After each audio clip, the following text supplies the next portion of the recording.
What's up guys, me Jacob here. Today we're going to be doing a review over Super Mario Run. This game is amazing. I bought it for $10. For free you get the first 3 levels. A lot of people are saying this game's amazing, a lot of people are saying there's not enough content, and I'm going to be giving my opinion on it. So first off, let's start with the gameplay. The gameplay of this game is absolutely amazing in my opinion.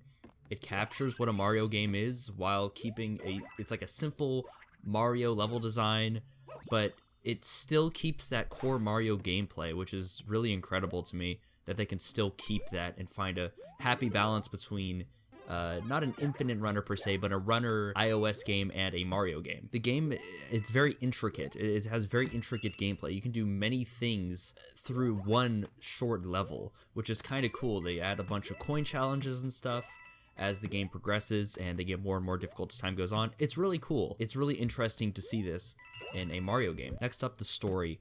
There is no story to be found, really. You basically just go through the game.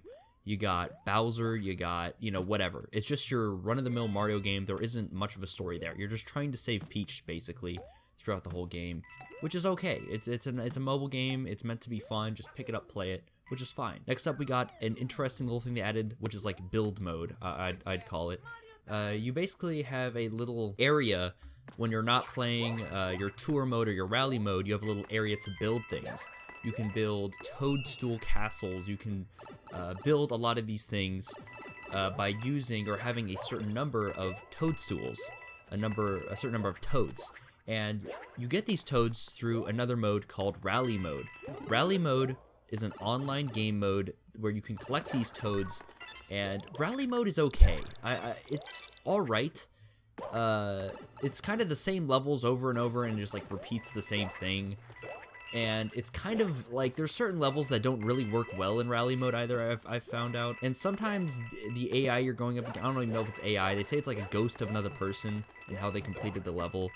But I think it's just an AI in my opinion. Basically, this AI just goes through the level, and sometimes he could be incredibly good and you can't really do much about it. But overall, rally mode is pretty decent. It's not amazing. You have to use these tickets that they give you for some reason. They give you a limited number of rally mode tries, which I'm not a big fan of. But let's just go right back into build mode. Build mode, you can build these toadstool castles, as I was saying. And with these toadstool castles, you can play mini games to earn rally tickets and earn coins, which it's cool, but it's kind of flawed in a way. And the reason why is because it's very basic. There's not a lot to do with it. You just play these mini games that you buy. There's not a lot of customization you can even really do with it either. It's very basic. I wish they really could have expanded more upon it, but they really didn't. It's very basic, which, I mean, it does its job, but it could have been better in my opinion. So next up, I want to talk about level design. The level design of this game it's Nintendo. Nintendo is great at their level design. In this game, surprisingly, what a big surprise, this game is no different. This game is amazing in terms of level design. You can go through a level 20 different times, and each time you can do it differently in your own way. It's really great. It's just amazing how they made this game and how there's so many different ways you could just do each level. You can maybe kill this enemy and get to another area, or skip that enemy and go do something else. It's really cool, and the level design is amazing. Next up, we got difficulty. Difficulty in this game is incredibly well done as well. This kind of goes hand in hand with gameplay and level design, but the difficulty ramps very nicely throughout the game. It doesn't take huge leaps, it doesn't take small leaps, it takes average leaps and makes the gameplay slowly more difficult as you progress through the game, which is awesome. I think that they did it incredibly well in this game.